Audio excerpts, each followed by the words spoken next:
Hey YouTube, it's Erin and I am the Handbag Housewife and I'm back again with another video. Today's video is going to be about how to break up with a handbag. And you may be like, I don't have relationships with my handbags, and I would say that I don't either.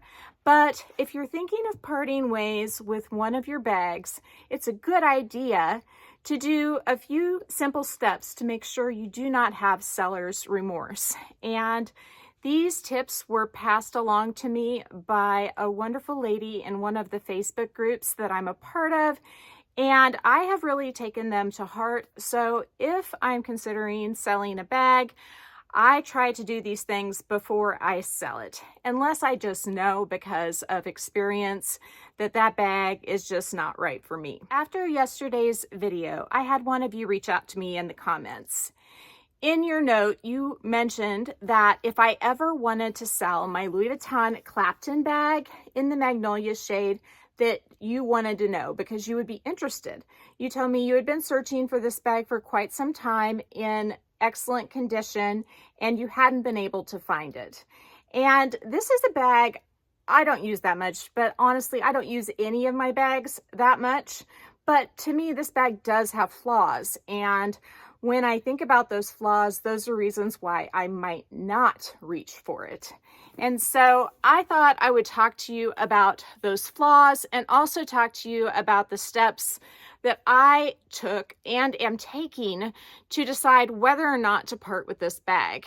And I may end up convincing that lovely subby who reached out to me that you don't want it after all because of these flaws. So let me tell you what's wrong with this bag, and then I'll tell you what's right about it. So I love that this is a similar style to the Pochette Métis, which is a very functional bag. It has a great big back pocket, and I like the back pocket, but here's a flaw. It is lined in a very pale pink microfiber, and I think it is a dirt magnet. I don't care whether it's a slip pocket or a zip pocket. I think it's easy to slide your phone in, but I do think if you put your phone in here and you ever hold your phone up to your face, you're gonna get makeup on that light pink interior, and you're also just gonna get dirt right there at that edge easily, because when you reach your fingers in, they're not gonna be perfectly clean every single time. So I don't even want to use that pocket because I'm afraid it's going to get dirty. The next issue I have with this bag, and another reason I might consider selling it, is that it doesn't have a top handle. And so because of that, when you grab it, you have to grab both sides of the strap and pick it up, or you pinch it. And I try not to do that because when you do pinch it, you end up distorting the flap. And that's not something I want to do. On the exterior of this bag, another issue that I have that might make me want to break up with it is the fact that they put these little D-rings cattywampus and not in the center. And it doesn't bother me that bad, but if they had put it in the center, it would make it easier to put a chain on it to decorate it, because it would be centered instead of off kilter. And so I don't love that about it either. And plus, depending on whether you're right-handed or left-handed and you want to have the bag on your right hip or your left hip, this bag may not hang quite as well for you depending on the placement of those D-rings. Next, let's talk about the feet. It is wonderful that this bag has feet. But a lot of these, the feet don't even touch the ground because they're put in the part of the bag that's going up towards the middle. Now, I have noticed when I set mine on the countertop that the feet do tend to touch the ground, but I've heard from others that their feet do not. So what is the purpose of having them if they don't work? When you compare the Clapton to the Pochette Métis, I do like how they attached the flap much better because this glazing tucks neatly into the pocket there instead of having a junction right here, which is an area on the canvas Pochette Métis that is very prone to cracking. I think it's beautiful that we have this pink piping in leather running around the bag. I love that detail. I love that this piece here is leather. You can also get it in black and a beautiful burgundy shade. And I love all of them. I think they're all super attractive. A lot of people love this lock. I think it's beautiful, but my issue with it is that this piece here on most all of them is tarnished, probably from people's fingers touching it. Let me see if I can get it to focus. I have cleaned mine and it is still slightly discolored on this part when compared to up here. It's very shiny and looks very nice, but it's not perfect. I don't know why these tarnished so bad, but they did. And if whoever had been the original owner had kept up with it and cleaned it after using it by just simply wiping it off with a microfiber cloth or just a damp rag and then a microfiber cloth, it may not have had any tarnishing issues. As it is, it's beautiful and shiny, and I do feel like because this lock slides in and out, it's going to be more prone to getting scratches on that slide piece. And for that reason, I don't want to replace that, even with slight tarnish on it, because I would rather wait until it's more worn before I spend money to update it. But that is a positive thing, that you can always get this updated. I think it's a pretty standard clasp. It's one that Louis Vuitton is known for with their trunks, so I would imagine you could get this replaced if it was looking pretty dingy, although I don't know the cost of it. When I had my Lock Me Bags clasp replaced, I think it was only $195, which was a really amazing deal in my opinion. So I would imagine, if I were just to guess, that this would be less than $400 to change. But again, that's a total guess. A great advantage of this bag is the strap. It's very comfortable. I do wish they had put grommets on it, like some of the brands do. I just think it really dresses it up, but it's a very comfortable leather strap. Let's get into the bag. This little tab here is handy to grab, and I like that the inside of the flap is leather. So when you're getting ready to break up with a bag, I recommend you put all your things into it and try it on. Try it on and see how it looks on your body before you say sayonara, because once you let it go, it's gone, and replacing it is going to be potentially expensive. So I do have all of my regular items inside here, and they all fit quite nicely. There's still room for a phone inside there.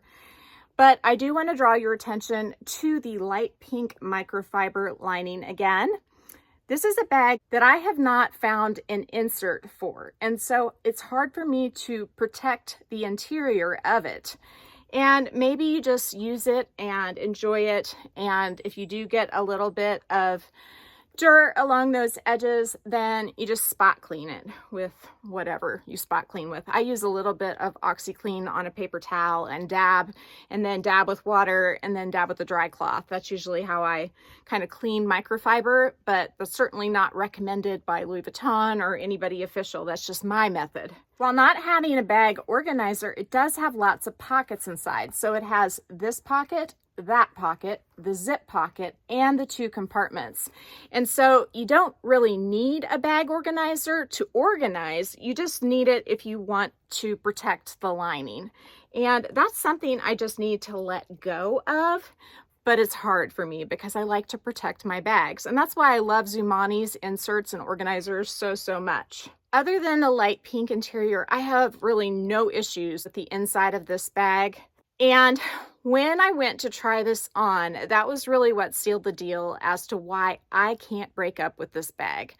I really love it. And when I put it on, I realized all over again just why. I am dressed in a lounge suit by Z Supply. This is one of their weekender tops and some of their joggers. And I put this on and I feel like I kind of have a neutral palette. I know it clashes because it's like an ocelot print, but it lets the bag pop. It's not really an outfit I would wear out in public, but it lets the bag show off itself because I'm kind of neutral in the background. And you can see on me, a person who wears it on my right hip, the D-ring situation does work quite nicely. I like how it lays up against my body. It just kind of curves right in. And I like to wear my bags right here, kind of front and center, not on the side. And for me, it's not comfortable on the side. I might fling it around to the back if I was bending over at like a grocery store or something. But you can see, no matter how you wear it, this bag lays really well on my body. And despite being about half leather, well, maybe a third leather, I feel like it's pretty lightweight. And I feel like other than it not having the top handle, that it gives the Pochette Métis a real run for its money. And in fact, I would say I like this just a little better than the Pochette Métis because of how feminine it is. Now, if you got the black or the burgundy, you might not feel that same exact way about how feminine it looks, but with the pink, it just looks so girly to me, and I love the pink with the damier ebene checks. Now, if you just try on this bag that you're thinking about breaking up with, and that doesn't do it for you, you're still uncertain, I would recommend also styling it with the outfits that you used to love to wear it with. Because if you do that, you may fall in love all over again and prevent a costly mistake. Because if you sell a bag that you have to match certain outfits that you love, when you go to wear those outfits the next time, if you don't have a bag that matches them, you're going to be shopping once more. So that is a good way to prevent a mistake and seller's remorse. I oftentimes will sell a bag when I'm looking to buy a new one, and I will compare the characteristics of the bag I'm considering selling to that new bag and figure out whether I would get more use out of the new one versus the one I have.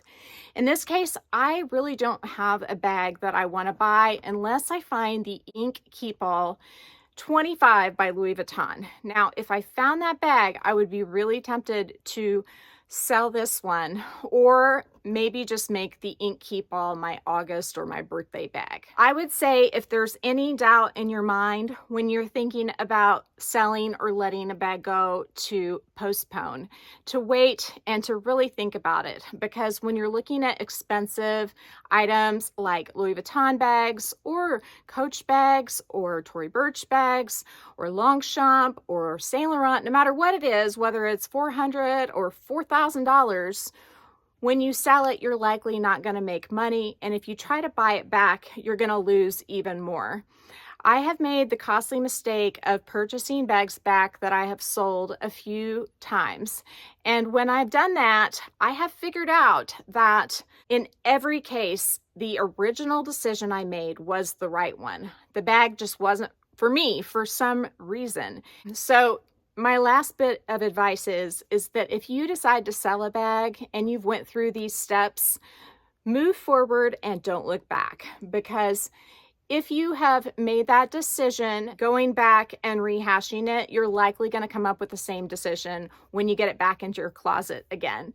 And it's funny because I've done that with the Rose Dust Marc Jacobs. I did it with the Porcelain Rose Gucci Marmont. In both cases, I bought the bag and sold the bag twice. And it's just stressful to buy and sell. And so you want to do as little of it as possible. And by taking these few simple steps, put your stuff in, wear it for a day, try it on. If that's not enough, try it on with certain outfits that you know you love it with. And at the end of all of that, if you still want to sell the bag, let it go and don't look back. That would be my tips and tricks for how to break up with a bag and not regret it. If you like this video, please give me a big thumbs up. If you haven't subscribed to my channel yet, what are you waiting for? Do it and ring the notification bell so that you are notified of future exciting content such as this. Also, go find me on Instagram. The name there's the same. It's the @ then the Handbag Housewife, all lowercase. You can DM me there, or you can email me at thehandbaghousewife@gmail.com. If I don't hear from you, I will see you again real soon. Take care and have a fabulous day. Bye.